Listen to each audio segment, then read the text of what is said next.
The sun rose reluctantly over Ouagadougou, casting long shadows across the rust-colored streets. A hazy mist clung to the land, and the air was heavy, not just with dust from the harmattan winds, but with fear, fatigue, and a growing hunger for redemption. BurkinaFaso, the land of the upright people, was bleeding. Every morning brought new radio announcements: villages razed, teachers abducted, aid convoys ambushed, soldiers ambushed by faceless enemies hidden in the hills. Northern provinces like Somme, Yaga, and Lorem had become ghost lands. Even the proud mossy hunters, once fearless in the face of bandits, were whispering prayers beneath the baobab trees. Children no longer played in courtyards after sunset. Schools had closed. Markets were thinning. The economy groaned like a sick animal. And worst of all, hope was vanishing. For years, foreign soldiers marched across Faso in the name of peacekeeping. White trucks marked with NGO logos dotted the roads. Diplomats and bulletproof convoys promised safety and democracy from their luxury hotels. But the people, especially those in the regions that truly burned, saw the truth, that the enemies were not just men with guns in the bush. The real enemy was bigger, invisible, wearing suits, signing documents that sold Faso's soul to foreign interests, while the blood of its sons soaked the soil.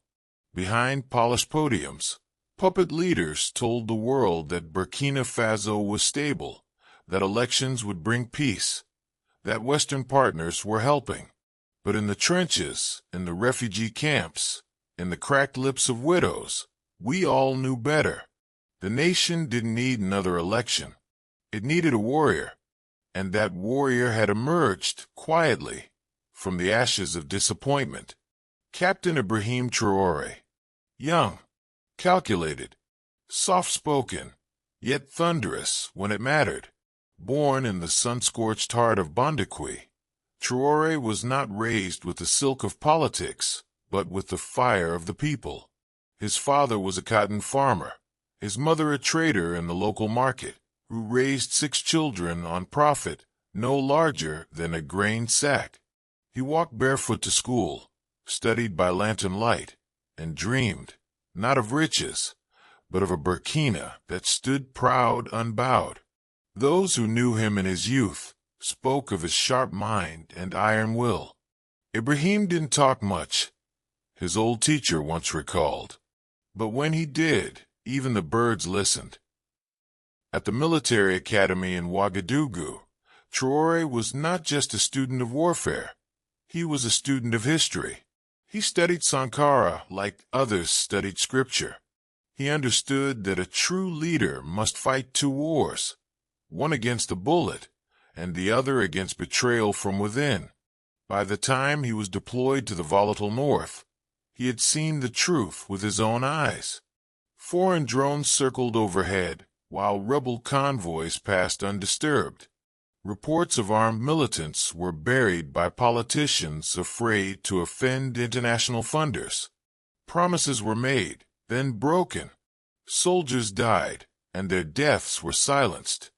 Traore began keeping a secret journal, not of battles, but of lies. In 2022, the final straw came. A battalion under his command in the Sahel requested reinforcements during an ambush. The response from Central Command: wait for ECOWAS authorization. By the time help arrived, the village was gone. 76 civilians, 22 soldiers, burnt to ash. That night, Traore made a decision. He would no longer serve a nation led by cowards in suits. He would no longer salute leaders who handed maps of Burkina to men who couldn't find it on a globe. He would no longer protect traitors. He would lead. And so, on a night as quiet as death itself, Traore and a small group of patriotic officers executed one of the most tactically precise military takeovers in West African history. No gunshots, no riots, No looting. The traitorous government fell like a house of cards, and in its place stood the lion. But Traore did not enter the palace with pride. He did not throw lavish ceremonies or change currency with his face. Instead, he returned to the north alone, disguised, walking through burnt fields and refugee camps, shaking hands with mothers whose sons had died for a lie. That's when the people knew. This one was different. This one would not hide behind declarations. He would confront the storm. But storms, as every farmer knows, don't come alone. They come with thunder. And the thunder was already gathering, outside BurkinaFaso and within it. Foreign powers, caught off guard by his refusal to play puppet, began whispering. News agencies began to call him controversial. Diplomats tightened aid. Worse still, the enemies inside. The traitors who wore Burkinabe uniforms by day and foreign loyalties by night began to move. Former elites, dethroned politicians, military businessmen. They saw in Traore not a savior, but a threat to their power, their contracts, their connections. So they began to plan. Sabotage, infiltration, lies. But they underestimated him. Traore was no ordinary soldier. He did not seek glory. He sought justice. And his first move was not with guns, but with vision. In his first national address, he said only this: "They have taken everything from us, our gold, our dignity, our peace. But I swear by the blood of every fallen Burkinabe, they will never take our soul." In a heavily guarded villa nestled in the diplomatic quarters of Accra, Ghana, a meeting was underway, cloaked in whispers and betrayal. The villa, owned by a private West African Development Trust, was a known rendezvous point for politicians in exile, shadow diplomats, and men who thrived in the gray fog between law and power. The air-conditioned conference room, decorated with tribal art no one in the room could name, felt sterile, like a courtroom waiting for judgment. Around the oval mahogany table sat 5 men whose hands, though smooth, were stained with the blood of decisions made far from the consequences they created. First was Jean-Claude Lemaitre, a senior policy strategist and unofficial envoy from a former colonial power. Trimmed beard, white linen shirt, and an accent that wrapped every word in arrogance. He had spent years crafting West Africa's foreign entanglements behind the scenes. Next to him was Malam Musa Dawaki, a telecommunications tycoon from the Emirates whose interest in Burkina Faso had nothing to do with connectivity and everything to do with the lithium and gold under the soil. Across from them sat Tenga Diarra, a Burkinabe politician in exile and former Minister of Defense. Ousted by Traore's 2022 transition, he nursed his humiliation with whiskey and vengeance. Flanking the table were 2 others, a high-ranking ECOWAS observer who spoke little, and a French-speaking journalist from an international agency who had been paid handsomely to control the narrative. Jean-Claude opened the meeting with a condescending chuckle. "Gentlemen, we all agree the boy has gone rogue." "Boy," Tenga hissed. "That boy has more discipline than half the armies in West Africa. He didn't just take power. He took the people with him. They sing his name in markets. They tattoo his face on motorcycles." "And that," Jean-Claude said, raising a finger, "is precisely the problem." Malam Musa leaned forward.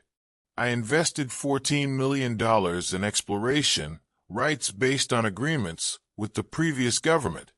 Overnight, all foreign contracts were frozen. Now your lion wears a uniform and walks like Sankara." The ECOWAS representative, quiet until now, finally spoke. "We cannot tolerate unilateralism. We have protocols. If every country begins rejecting regional frameworks, the bloc collapses." Tenga's voice trembled with bitterness.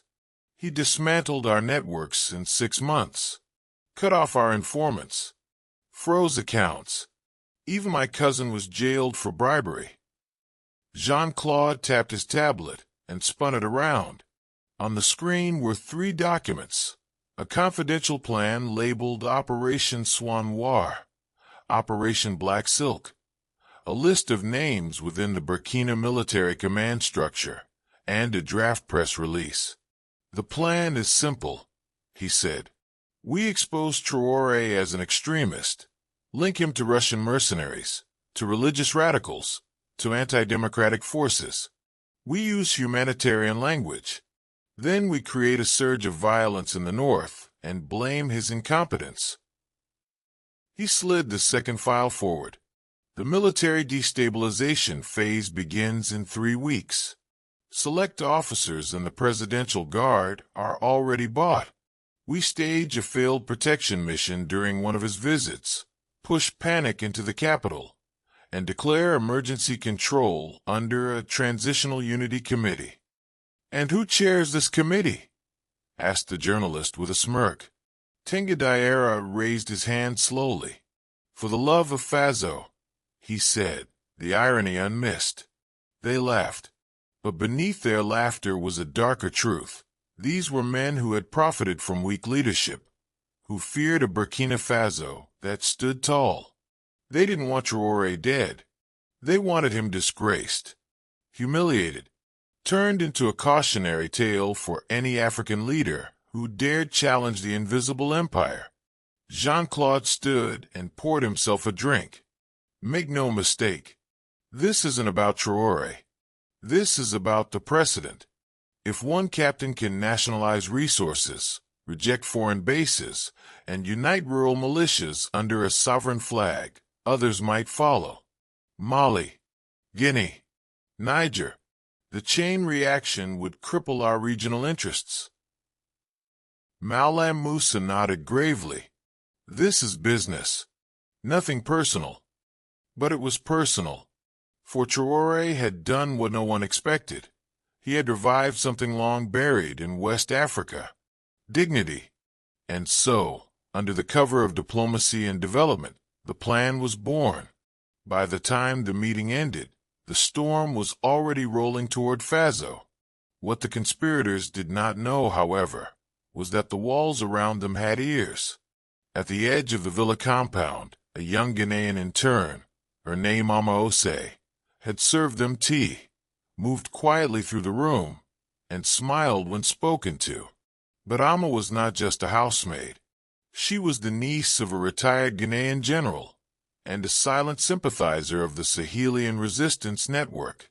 The moment she saw Tenga Diarra and the Frenchman arrive together, she activated the pen recorder tucked in her waist sash.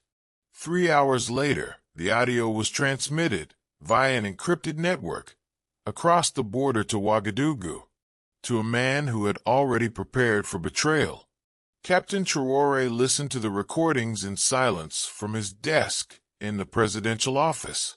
His eyes didn't flinch. His breathing remained calm, but his fingers tightened slowly around the lion's tooth necklace on his chest. The enemies of Faso were coming, and he would not wait behind walls.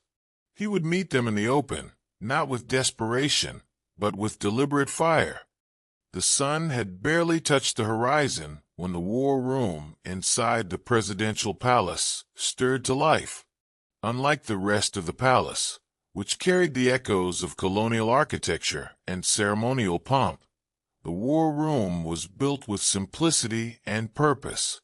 A concrete bunker beneath the central office, dimly lit by overhead lamps, humming with screens, maps, and the quiet tension of imminent revelation. At the center of the room stood Captain Ibrahim Traore, draped in a faded green combat uniform, a black wristwatch strapped tightly to his left arm. His face, though young, carried lines deeper than age, etched by years of war, grief, and the burden of leading a fractured nation toward redemption. His eyes were locked on a massive digital map of Burkina Faso projected on the main wall. Villages blinked in red, zones of recent insurgent attacks. Yellow dots represented humanitarian missions. Blue triangles were newly discovered infiltration points in the army. To a casual observer, it was just a map. To Traore, it was the battlefield of truth. "General Umar," he said without turning, "give me the current count."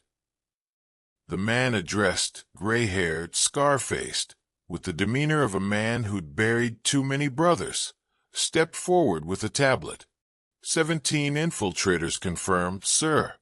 3 of them placed in mid to high command over the past 4 months. 1 received a personal recommendation from ECOWAS. Traore raised an eyebrow. "And that one's name?" "Lieutenant Colonel Basile Zongo," Umar said. A beat of silence passed through the room. Zongo had recently given a televised interview pledging his loyalty to stability, integration, and cooperation. He even cried on live TV while speaking about Burkina's children. Now, he was on a list of traitors. "I want him watched, not arrested," Traore said, eyes narrowing. "Let him believe he's still invisible." Then, in a lower tone, he added, "They're testing our patience. We won't react with panic. We'll respond with precision."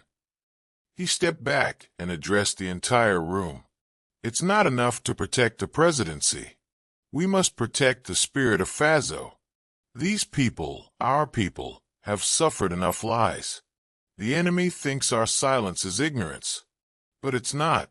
It's discipline." Around him stood a circle of trusted officers, civil advisors, a cybersecurity expert named Malik, who once ran an internet cafe, and a journalist named Fantazita, who now served as head of narrative defense, countering the media attacks with truth. Together, they formed the inner ring, the Lion Circle, handpicked by Traore for one reason only: loyalty not to him, but to the people. "Begin Operation Bonnie Tiger at dawn," he commanded. Malik the hacker nodded. "All cyber units are on standby. We're flooding servers with trackers, monitoring social media clusters, and intercepting encoded texts. We'll have hard data on their plans before their coffee's finished."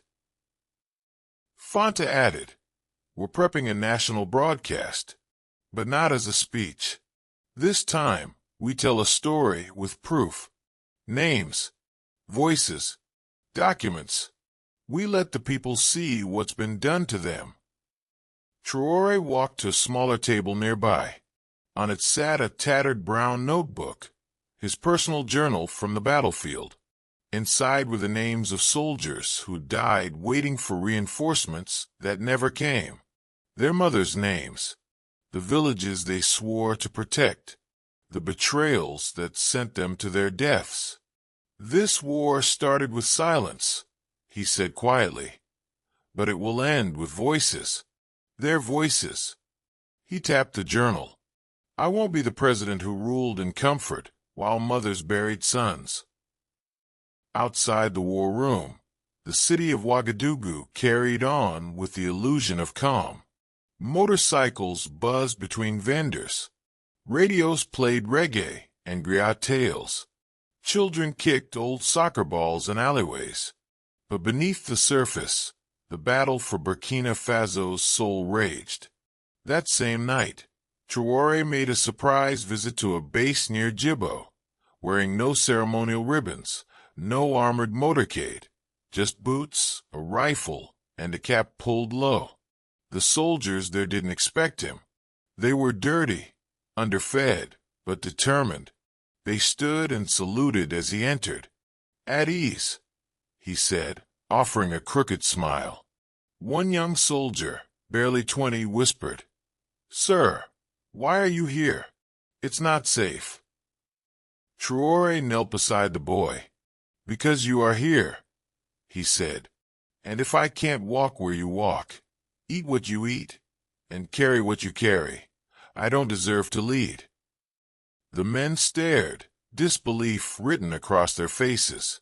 For decades, Burkina Faso had seen presidents who sent orders from French villas or lavish halls.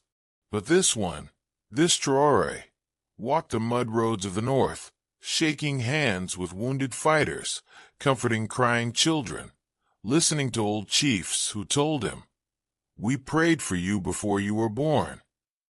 At the camp, around the fire that night, he shared stories, not of politics, but of humanity. He spoke of how his mother used to cry when the market closed early due to raids, how his cousin disappeared on a school trip, how he once dug trenches during a flood to protect the compound wall. "You see," he said, voice gentle, "we are not enemies with uniforms. We are sons of the same soil." Before dawn, he returned to the capital, silent and prepared. The trap was set. The lion was not in hiding. He was simply crouching, watching, ready to pounce.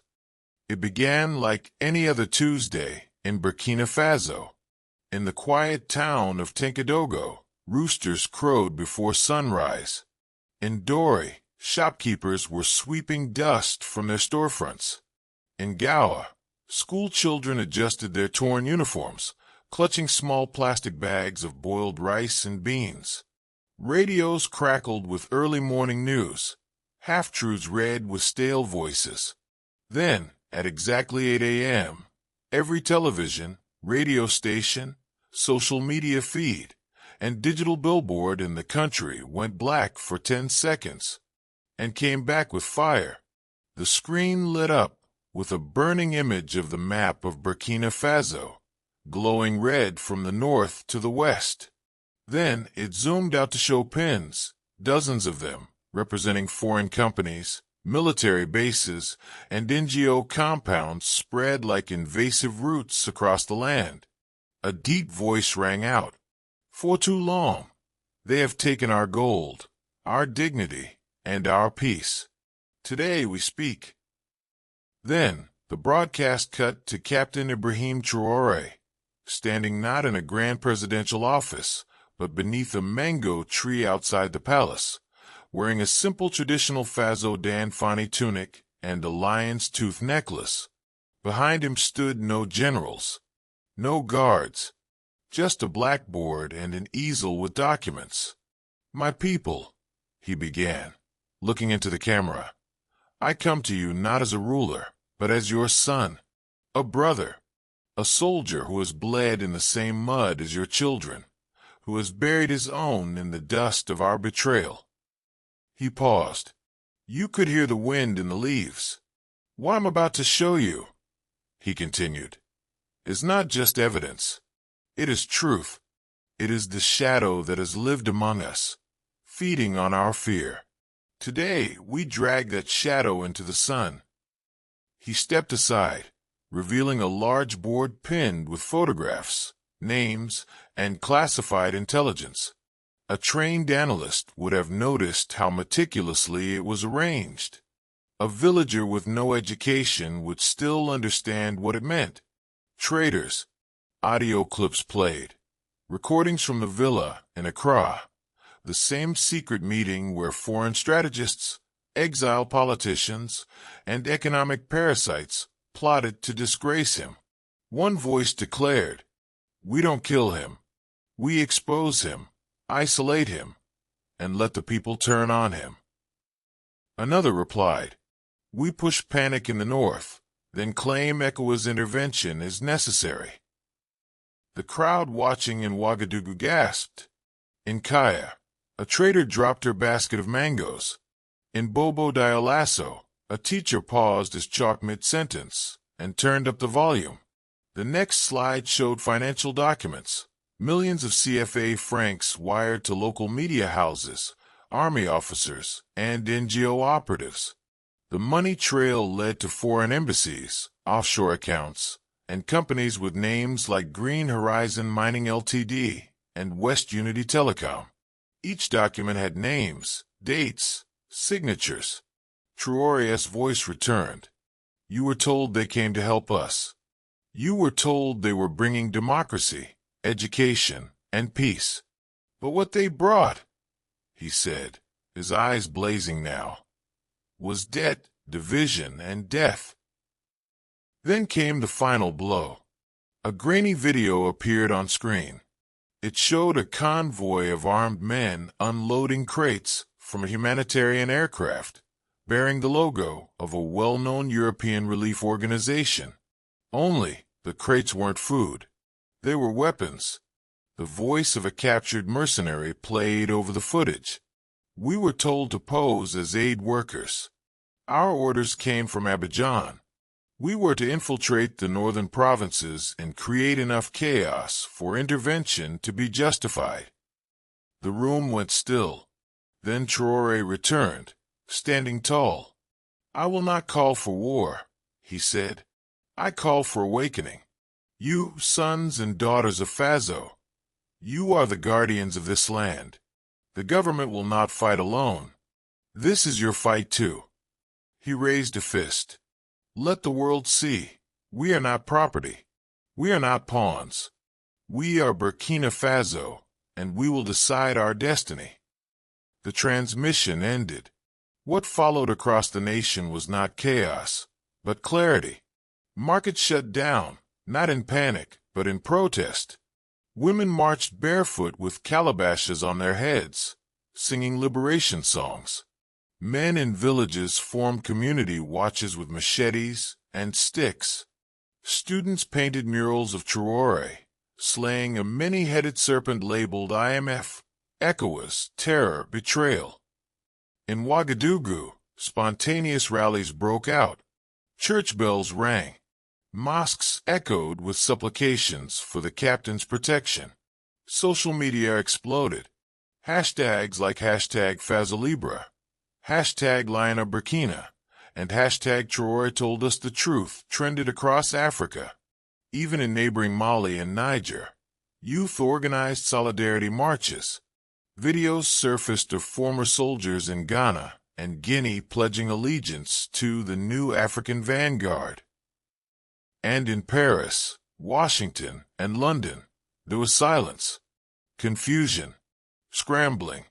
The same news outlets that once painted Traore as a populist now faced internal backlash for suppressing the real narrative. Diplomatic missions canceled press briefings. Foreign embassies issued vague statements urging calm and constitutional order. But few in Faso were listening. Traore had done what no one thought possible. He had flipped the board. He hadn't fired a single bullet, yet the old game of manipulation and neocolonialism lay in ashes. The lion had roared, and Africa had heard. Back at the palace, after the broadcast, Traore stood before the same mango tree, now surrounded by villagers who had come uninvited to thank him. An old woman approached with tears in her eyes. "My son died in a raid 2 years ago," she said, clutching his hand. "No one told me why. Today, I finally understand." Traore, ever composed, allowed a single tear to fall. And then, quietly, he said, "This is only the beginning." In the hours that followed the broadcast, the world didn't just watch. It trembled. The fallout was immediate. Phones rang in embassies. Secretaries rushed to prepare new talking points. In Washington, Paris, and Brussels, think tanks held emergency meetings titled "The Traore Problem." International news outlets, many of which had ignored the broadcast, scrambled to verify the story. But in Burkina Faso, there was no need for verification. The people already knew. They had felt the betrayal long before the evidence was televised. By midday, protests erupted outside the French embassy in Ouagadougou. Young men carried wooden placards bearing messages written in haste, but from the soul. "We are not your colonies. Hands off our gold. We have woken up." One placard simply read, "We believe Traore." In the midst of the chaos, the ambassador, Francois Delcourt, was pacing behind reinforced glass, his collar unbuttoned, his brow soaked in sweat. He had already sent 2 encrypted cables to the foreign ministry in Paris, pleading for immediate instructions. "This can't be real," he muttered. But it was. A mob of protesters outside had begun throwing tea bags and powdered milk, symbols of colonial dependence, against the embassy gate. "We don't want your sugar or your schemes," they shouted. Inside, his aides were trembling. BurkinaFaso was spiraling, and for the first time in modern history, France wasn't pulling the strings, it was losing them. Across the continent, the wave spread. In Bamako, Mali, a large crowd gathered outside the French Cultural Center and tore down a banner advertising a Francophone art exhibit. "We are not here for your exhibitions," one shouted. "We are here for our liberation." In Niamey, Niger, students wrote "Burkina has shown us the way" in white chalk across their campus gates. But the most stunning silence came from ECOWAS headquarters in Abuja. The regional body, long accused of being a proxy tool for Western interests, found itself exposed. Their spokesman appeared on live TV that evening to read a brief, scripted response. "The ECOWAS Commission is deeply concerned about the recent broadcast from Ouagadougou and encourages all parties to seek peaceful solutions that respect regional stability." It was a weak statement, and everyone knew it. Inside ECOWAS, division cracked the council like a dry gourd. Representatives from Mali, Guinea, and Niger boycotted emergency meetings in protest. "You let foreign powers disgrace one of our own," said Guinea's delegate. "Now it's your turn." Meanwhile, Captain Traore remained calm. He didn't attend a single press conference. He didn't call for retaliation. He didn't summon a parade. Instead, he stayed in his war room and quietly made a list of consequences. His first act was surgical. He ordered the revocation of diplomatic immunity for 5 foreign NGO directors, all of whom were caught in the data dump aired during the broadcast. They were given 48 hours to leave the country. "We are not banning aid," Traore told his advisors. "We are banning exploitation disguised as compassion." Next, he moved to the banking sector. Working with the Central Bank of West African States, BCAO, Traore's administration froze over 200 corporate accounts linked to extractive industries with shell companies overseas. When one multinational threatened legal action, Traore replied bluntly, "Take us to court, but bring your proof, not your lawyers." By week's end, Burkina Faso had reasserted control over 2 major gold mines, restructured 5 telecom licenses, and banned any new military collaboration without parliamentary approval. This wasn't rebellion. It was redefinition. Back in Accra, the conspirators were unraveling. Tenga Diarra, the exiled Burkinabe politician who had sat smugly at the secret villa meeting, was now a liability. His name had gone viral. Protesters showed up at the hotel where he was hiding. Ghanaian intelligence moved swiftly, not out of sympathy for Traore, but to avoid diplomatic embarrassment. Tenga was placed under protective custody and later deported to Côte d'Ivoire under silence.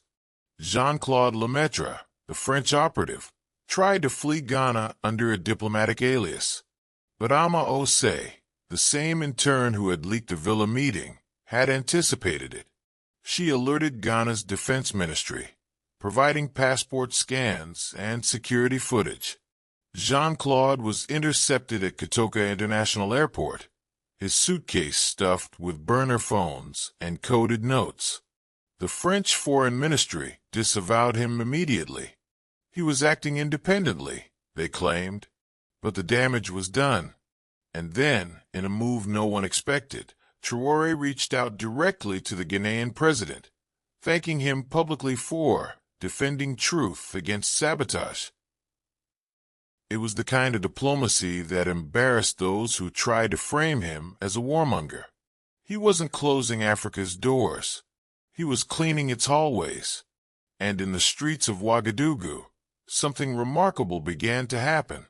Food vendors began offering free meals to soldiers. Local artists painted murals of Traore, holding a cracked chain above the map of Burkina.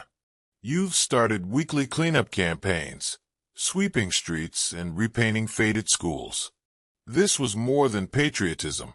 It was ownership. And yet, amidst the celebration, Traore kept his focus. Emotion is not strategy, he told General Umar one evening. They will come again. This was only the first blow. But the enemies, both internal and external, had already been disgraced. They had underestimated a soldier who didn't seek power, but purpose. A leader who didn't wear medals, but wore the names of martyrs in his heart.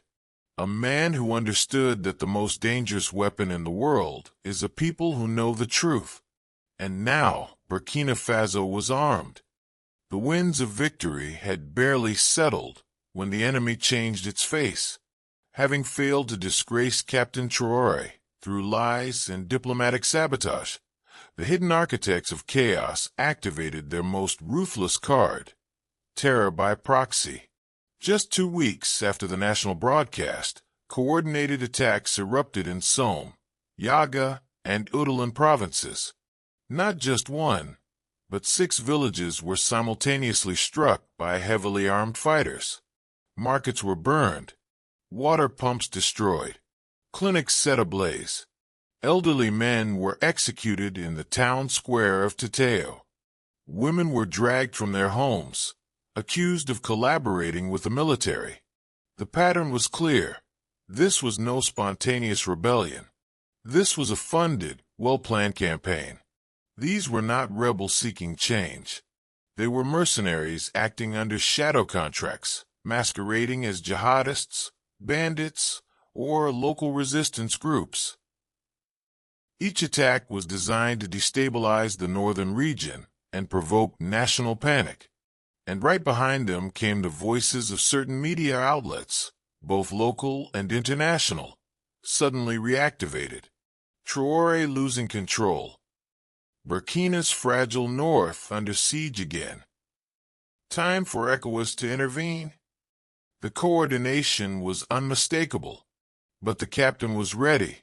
Inside the presidential war room, he stood with eyes burning into the map of the north, listening carefully as field reports came in. "Multiple incursions, sir," reported Colonel Issa Cohn, fresh from the front lines. 3 armed convoys, each one equipped with night vision scopes, radio jammers, and, get this, drones. Drones, General Umar growled. Only a few countries have exported that model to West Africa. Traore didn't blink. They're escalating, trying to create a humanitarian catastrophe so they can force us into surrendering sovereignty. Their end game is foreign intervention. But this is not 2013. We are not Mali. We will not wait to be saved by the same hands that fund the chaos. He leaned over the map and tapped a spot in the northwestern zone. Djibo. That's where we hold our ground. A younger officer raised a concern. "Sir, with respect, our forces are spread thin. Volunteers are willing, but we're low on fuel, munitions, even boots." Traore turned to him, not with anger, but with resolve. "Then we fight with feet if we have no boots, with stones if we run out of bullets. Because if we lose the soul of the North, we lose the country. And I will not command a half-nation from a whole palace." And so he issued Decree 27, a bold order that sent shockwaves through the continent. Every province has the constitutional right to defend its soil. Civilian defense brigades are hereby authorized under command of local councils, guided by national coordination. The people shall not be bystanders, they shall be defenders. Overnight, communities began organizing. Elders, hunters, retired soldiers, market women, All took up the banner of the Civil Resistance Pact. The government began issuing communication kits, satellite radios, and emergency evacuation protocols. Rural engineers were hired to convert abandoned vehicles into mobile defense units. Traditional hunters, armed with nothing but bows and talismans, began patrolling roads long abandoned by formal forces. A new spirit gripped the nation. Mothers began preparing meals not just for their children, but for village patrols. Teachers opened classrooms to serve as intelligence hubs. Mechanics worked through the night, repairing broken motorbikes for volunteer units. This was not civil war. This was a citizens' war for dignity. In a televised village council meeting in Barcelogo, a 72-year-old hunter named Baba Kawanda stood and addressed his neighbors. "I was a boy when France left. I was a man when Sankara died. I have seen wolves wear sheep's clothing before. But this time, we have a lion who does not hide in the grass. Let us fight with him, not for him, but for the bones of our fathers." His words went viral. The Lion of Faso, it seemed, had awakened more than national pride. He had stirred ancestral memory. Meanwhile, Traore didn't just rely on passion. He relied on intelligence. His team of digital freedom fighters, the Black Griots, worked tirelessly, tracing satellite routes, intercepting radio chatter, and hacking into obscure servers used by mercenary command structures. It was during one of these deep cyber dives that they found something stunning. A PowerPoint presentation created by a multinational security contractor based in Europe marked confidential Sahel operations.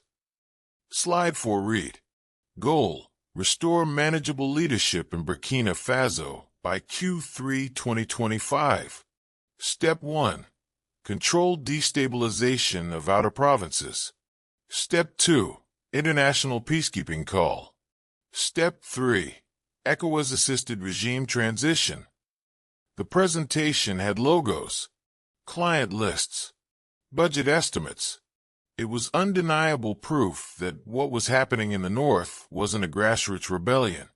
It was an orchestrated corporate coup. Traore sat silently when the files were shown to him. Then, he stood up and gave a simple command.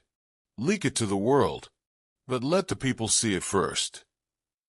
A new broadcast aired that night, not with speeches, but with files, images, voice messages of contractors joking about crashing the Faso project. Maps marked in red, indicating zones to be softened. This time, even his international critics began to go quiet. For once, Burkina Faso wasn't a mystery. It was a mirror reflecting the truth about how the world treated small nations rich in minerals and poor in obedience. The battle in the north continued, but now it had meaning. In Djibo, a team of civilian scouts ambushed a convoy of mercenaries, disguised as aid workers. In Arbinda, hunters flushed out rebels hiding in granaries. In Kangusi, women laid down in the road to prevent trucks from carrying food to known collaborator zones. By month's end, over a dozen enemy units had been neutralized, not by foreign soldiers, but by the very people they had come to exploit. And through it all, Traore never left Ouagadougou. But he sent something more powerful than troops. He sent belief. The Tapoa forest was dense with life and death. It stretched for miles across the eastern edge of Burkina Faso, where trees rose like guardians and the ground smelled of leaves, sweat, and secrets. Hunters had always respected it. Rebels feared it. But now, the forest had become a battleground, a place where the true enemies of Faso had hidden their final play. Deep inside this jungle, a network of foreign-trained mercenaries, local collaborators, and rogue insurgents had established what they believed to be an impenetrable fortress. They called it Camp Lumiere, ironically named after the French word for light, though nothing but darkness flowed from its center. Surrounded by surveillance equipment, high-tech communication towers, and fortified with night vision patrols, Camp Lumiere was a command node for destabilizing the eastern region. From here, attacks were ordered, drones were launched, weapons were shipped in from disguised humanitarian flights. Children were kidnapped and reprogrammed as informants. This was not just a war camp. It was a foreign state within a state, and Captain Traore knew that unless this tumor was cut out, Burkina Faso would bleed forever. Traore stood over a fresh intelligence report in the war room. They have anti-air capabilities now. Malik, the cybersecurity lead, reported 3 heat-seeking launchers smuggled in through Togo. Also, some Israeli surveillance drones. They're cloaked by a local energy NGO on paper, but the funding leads to a Belgian arm of a global security firm. He paused. They're ready for a large-scale fight. Traore's jaw tightened. Good. So are we. He looked at General Umar and Colonel Issa Kone. I want a combined operation. No airstrikes.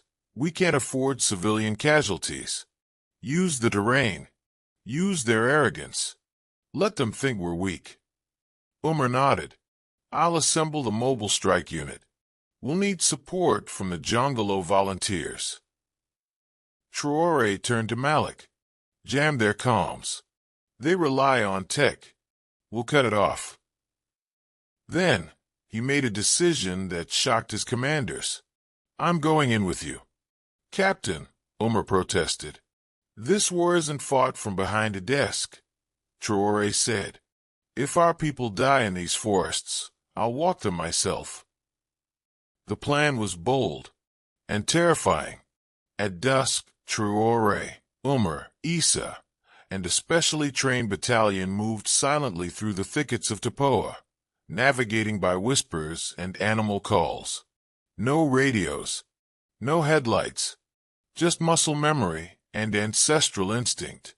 Among them were hunters from the Gormanch and Mossy ethnic groups, men who could tell you the weight of a wildcat just by looking at its paw prints. For 3 days, they crawled through the bush, dodging traps, avoiding motion sensors, cutting branches into decoys. On the 4th night, the storm broke. They struck Camp Lumiere like a ghost army. From the south, a unit of hunters released firebombs made from dried cow dung and fermented palm oil, an old bushfire trick that created dense smoke and confusion. From the east, a decoy force charged in with loud chants and banging drums, simulating a large-scale frontal attack. Inside the camp, the mercenaries scrambled. Thermal cameras failed. GPS went dark. The Black Griots had successfully hacked their satellite feed. Then, from the west, came Traore's unit, silent, precise, deadly. Hand-to-hand combat erupted under the thick forest canopy. For all their gadgets, the mercenaries were not prepared for men who had trained in the bush all their lives. One by one they fell. Their radios buzzed static. Their chain of command collapsed. Within 3 hours, the entire operation was over. 17 enemy combatants were dead. 23 surrendered. 11 escaped but were tracked into Nigerian territory within 24 hours. Camp Lumiere was in flames, but the real victory came from what was found inside. In a locked steel cabinet within the command center, Traore's men discovered a trove of hard drives, paper files, and handwritten notes. Inside was the full blueprint of what the foreign-backed operatives had intended for Burkina Faso. Maps marking future autonomous regions, which they hoped to turn into puppet states for extracting resources. Payroll ledgers showing regular payments to a handful of local politicians, some still in office. Contracts with 3 global security firms detailing a post-Traore transition plan involving soft control of mines and telecoms. And most damning, emails between a European diplomat and the head of a mercenary firm discussing optimal levels of civilian panic to justify intervention. That same night, as Traore sat by a flickering fire, reviewing the files by lantern, an elderly hunter offered him roasted guinea fowl and said, "My grandfather fought the colonizers with bows. My father fought the collaborators with prayers. You fight with all three." Traore smiled. "And you fight beside me." The next day, the team emerged from the forest victorious, dragging the prisoners and files behind them. When news reached Ouagadougou, the city erupted, not in violence, but in celebration. Families poured into the streets with flags and pots. School children chanted songs about the Battle of Tapoa. Traders handed out roasted peanuts to soldiers. A statue in the northern part of the capital was adorned with flowers and painted with the new slogan, "The forest fought back." And while Western media downplayed the event, African social platforms lit up with praise. Videos of the burning camp, the recovered files, and Traore standing with foot soldiers in the mud went viral.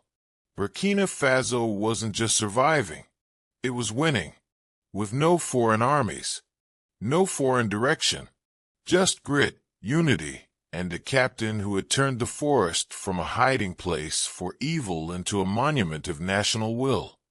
The city of Ouagadougou glittered under the night sky, calm on the surface, but pregnant with secrets. Burkinabe flags fluttered proudly across rooftops, children laughed in alleyways, and music echoed from local bars. But within the walls of the Presidential Guard headquarters, betrayal was brewing. Inside the armory vault, a quiet exchange took place, code words, subtle nods, and the transfer of a briefcase containing forged orders and encrypted communication devices. Unknown to the general public, a plan was already in motion. The conspirators called it Operation Silk Mask. The name was poetic, a soft name for a violent plan. It was meant to evoke elegance and control, an illusion of legitimacy cloaking raw treason. The goal was simple: assassinate Captain Ibrahim Traore during his next public appearance, blame it on rogue militants, and swiftly install a transitional military council under ECOWAS's supervision. All of it wrapped in a ribbon of stability and constitutional restoration. To the outside world, it would appear like another unfortunate but necessary intervention in an unstable country. To the enemies of Burkina Faso, it was their last chance to retake control. And among the plotters were names once trusted, officers handpicked for national service, now acting as moles with direct lines to foreign handlers. But they had made one mistake. They had underestimated the vigilance of the women of Faso. It began with a woman named Mariama Tapsoba, a humble intelligence clerk assigned to the logistics wing of the Presidential Guard. Born in the outskirts of Kédougou, she was the daughter of a seamstress and a farmer, and the first in her family to finish university. She wasn't a soldier, but she had a soldier's discipline. She noticed everything, especially when things felt off. For weeks, she had watched as certain officers began holding irregular meetings behind closed doors, using coded language, and requesting access to encrypted radio units at odd hours.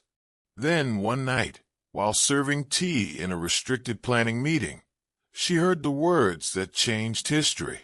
During the parade, as soon as the shot is fired, Zongo takes the mic. He reads the Stability Declaration. Then ECOWAS recognizes the council. Her hands trembled as she placed the cup on the table. She did not sleep that night. Instead, she took a terrifying risk. The next morning, she hid a miniature flash drive in the hem of her headwrap, accessed an unsecured terminal she had cleaned daily for months, and downloaded dozens of confidential documents, including maps, manifestos, and one memo, signed by Lieutenant Colonel Zongo, titled, "Immediate Transition Steps Following Regime Collapse." Then she walked, not to a bus stop, not to a superior officer. She walked 5 kilometers on foot, cutting through fields and alleyways, until she reached a safe house operated by a female veterans cooperative in the city's outskirts. There, she handed over the drive and spoke just 4 words. "They're going to kill him." Hours later, the flash drive was in the hands of Captain Traore. He sat alone in his study, reviewing the files with a grim face. The evidence was irrefutable. Names, times, signal intercepts, payment records, a treasonous web woven from inside his own walls. He said nothing to anyone for 6 hours.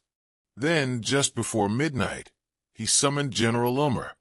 "We arrest no one," Traore said coldly. "Not yet. I want them comfortable, arrogant. Let them prepare their parade."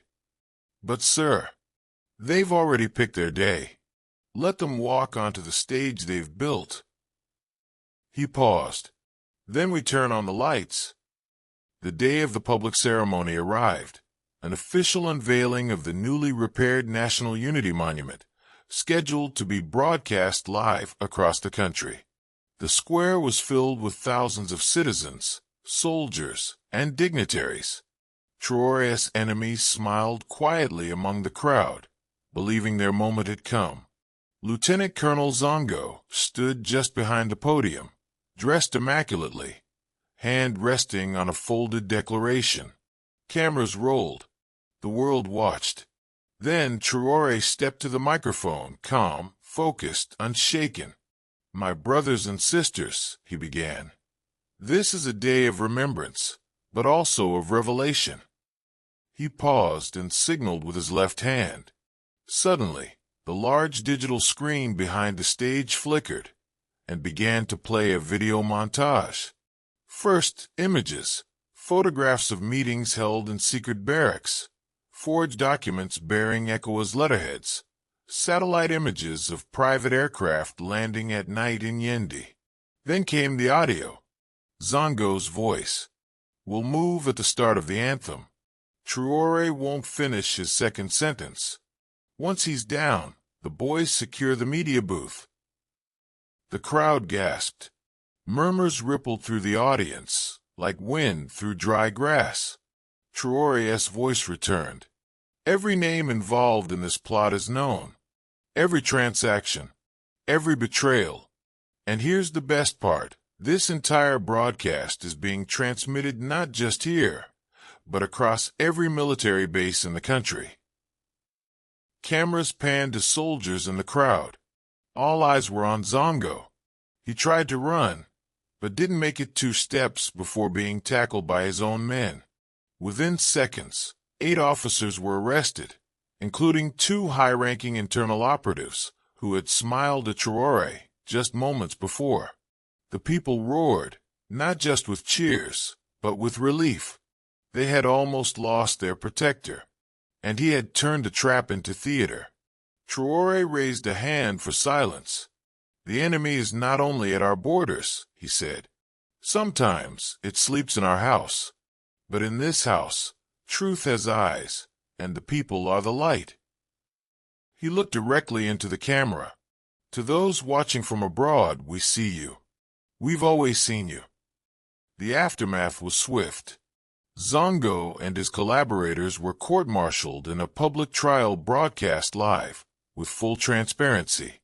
The audience included village elders, students, and mothers of slain soldiers. The trial lasted 4 days. The evidence was overwhelming. Zongo cried during sentencing.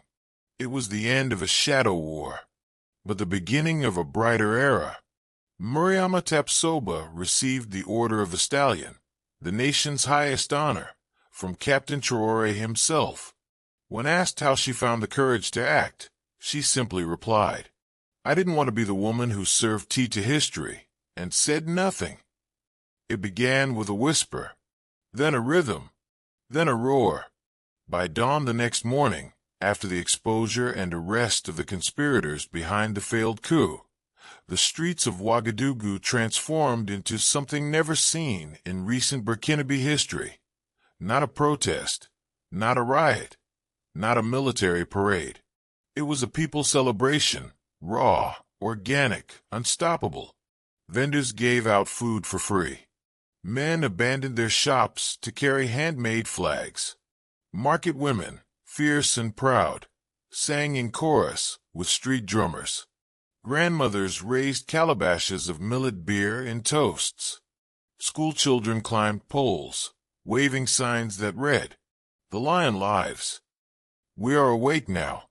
Never again in the shadows." The moment was electric.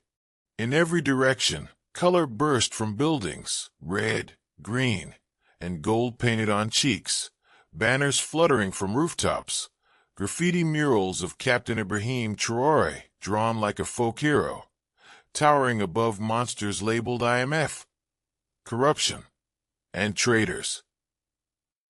The city had not been ordered to celebrate. It had chosen to.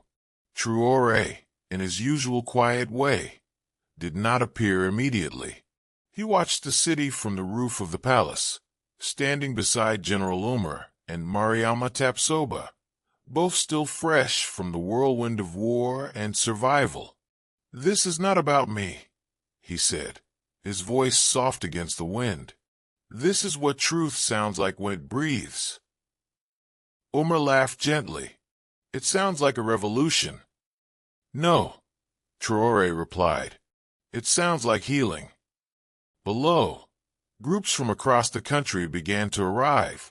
Caravans of youth on motorcycles rode in from Bobo del Lasso, honking, singing, waving tree branches, symbols of ancestral peace.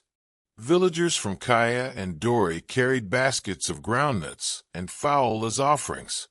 Students from Waiguia marched barefoot through the streets, reenacting the scene of the failed coup with dramatic flair, turning it into a stage play in the city square. Clerics stood side by side, Muslim, Christian, animist, blessing the crowd in unison.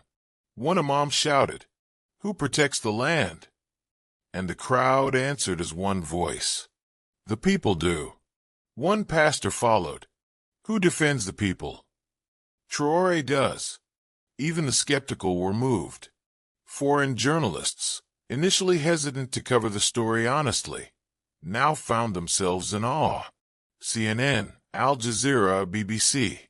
They captured footage not of violence, but of a nation reborn without bullets or bayonets. An African capital united not by fear or funding, but by dignity. And then came the most unexpected act of all.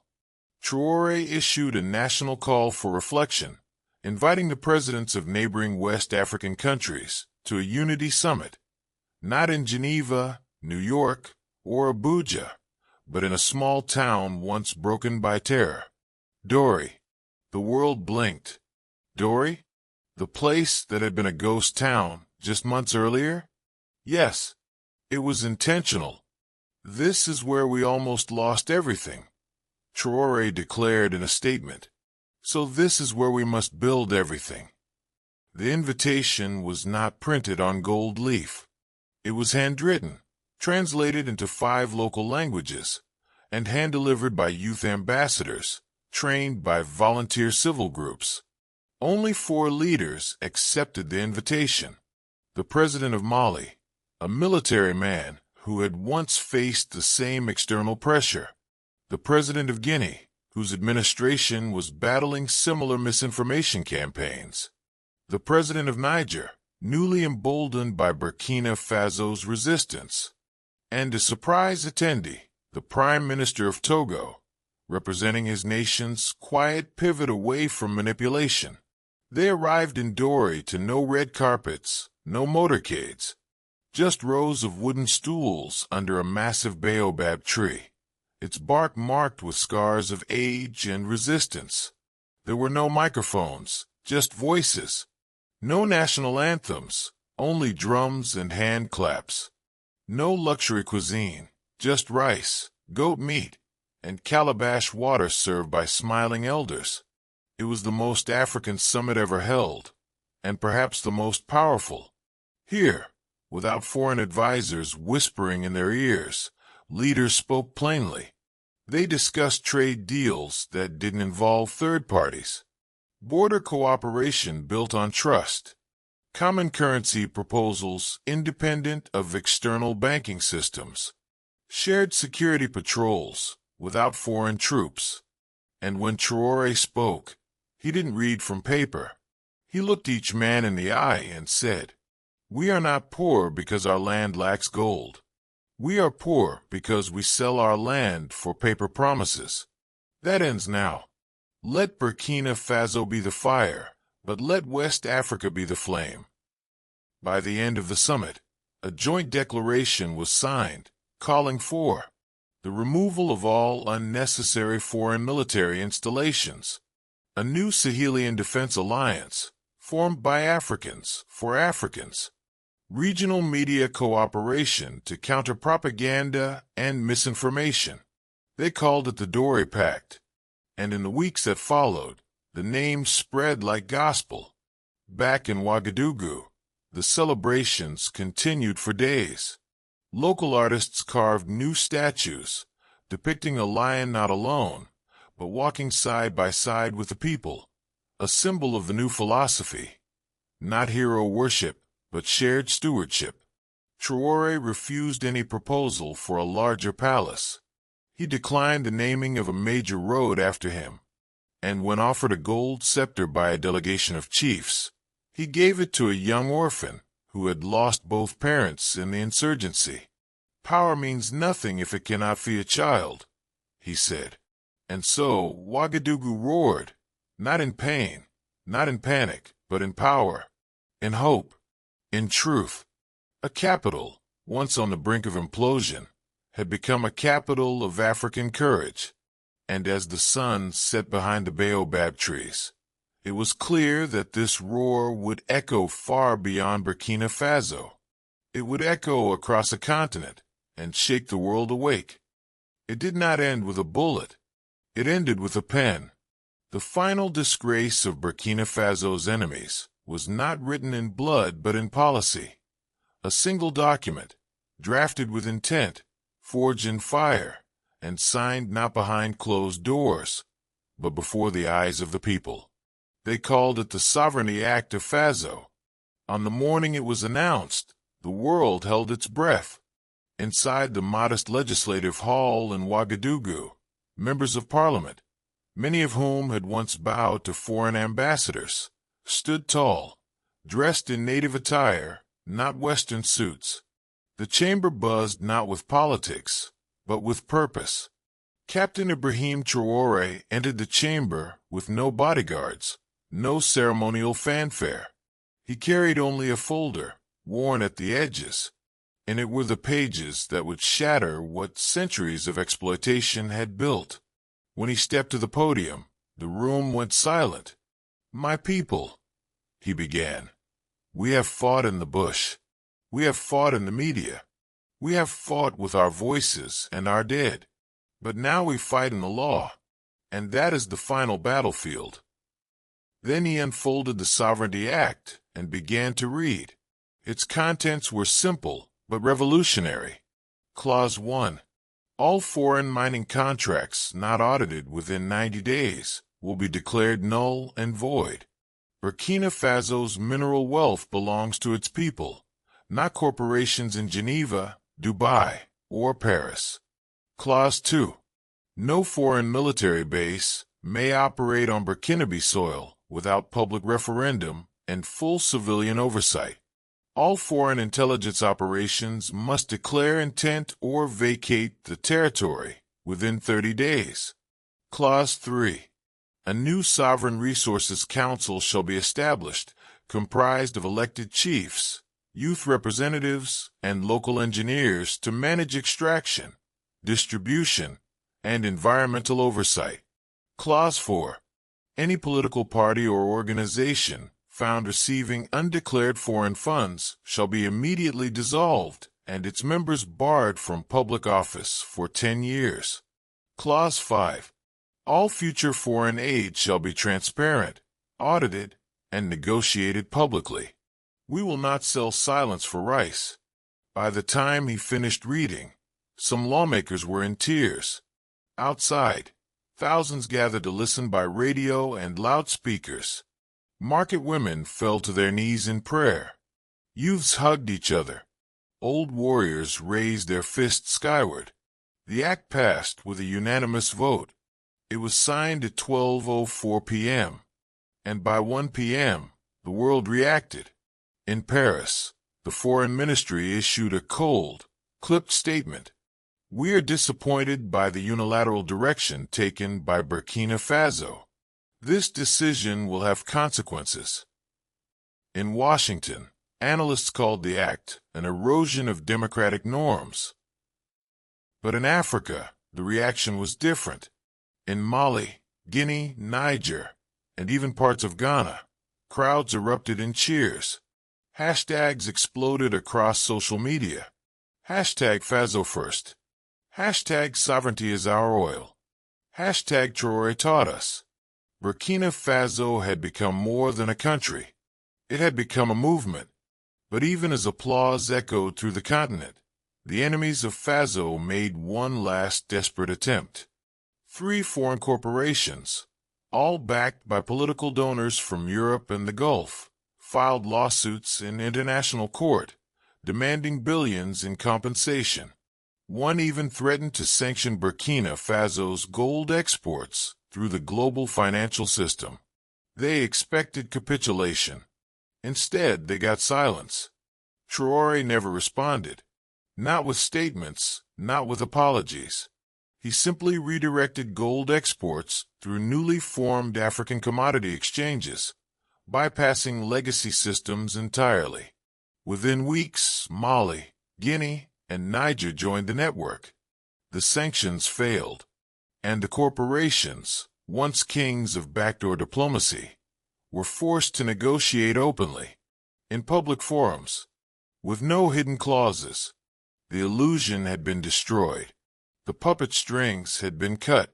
And now, the world had no choice but to treat Burkina Faso as what it had always deserved to be, a sovereign nation. Traore never declared himself president for life. He never built a monument of himself. Instead, he walked through the markets without guards.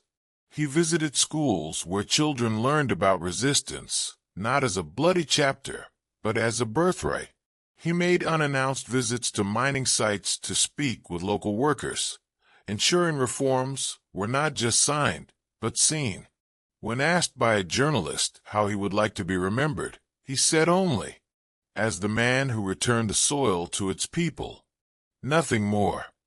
A year later, a statue was built, not by decree, but by popular demand. It stood at the northern gates of Ouagadougou, carved by local sculptors, funded by villagers and artisans. It did not show Traore standing alone. It showed him walking hand in hand with a farmer, a child, and a soldier. Behind them, a lion stood with one paw over a map of Africa, not in conquest, but in guardianship. Below the statue, the inscription read, "Here stood a man who knew that our chains were written in contracts, who knew that freedom must be lived, not loaned, who knew that the enemy wore a tie before it wore a uniform, and who dared to roar." And so the story ends, not with a war, but with a word whispered by griots in night markets, painted on alley walls, etched into classroom desks. Dignity. Burkina Faso had reclaimed it, and through the courage of one man and the unity of millions, it had disgraced every enemy who thought the soul of a nation could be bought, buried, or broken. They were wrong, and the roar would never fade. Thank you for journeying through the powerful story of how Captain Ibrahim Traore rose with courage, wisdom, and patriotism to defend the soul of Burkina Faso. His tale is not just one of resistance, but of hope, truth, and African dignity. If this story moved or inspired you, Kindly subscribe to our page, like the post, share it with others who value freedom, and leave a comment with your thoughts. Your support helps amplify the voices of African stories that matter. Together, let's keep the fire of truth burning. Africa must tell her own stories, boldly.